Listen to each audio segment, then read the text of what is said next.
Hello dear student, তো WBCS এক্সামে আসা একটি কোশ্চেন।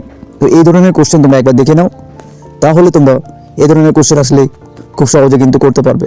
তো কী করবে, প্রথমে দেখো এখানে 17 পাওয়ারে তোমাদের 200 বলা আছে, লেখো এটাকে 18 দিয়ে ভাগ করতে বলেছে।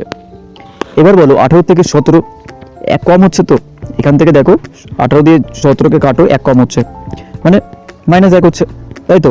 এটার পাওয়ারে 200 আছে আর নিচে তোমরা দেখতে পাচ্ছ 18 আছে।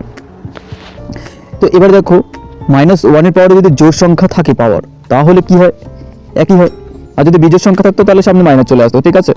তো এবার নিচে কত আছে, 18। এবার দেখো 18 নিচেটা বড় এবং উপরেটা 1 হচ্ছে ছোট, ঠিক আছে।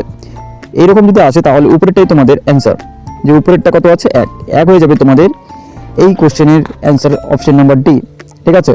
এইরকমই যদি তোমরা ভিডিও চাও তাহলে অবশ্যই কমেন্ট করবে এবং সাবস্ক্রাইব করতে ভুলবে না।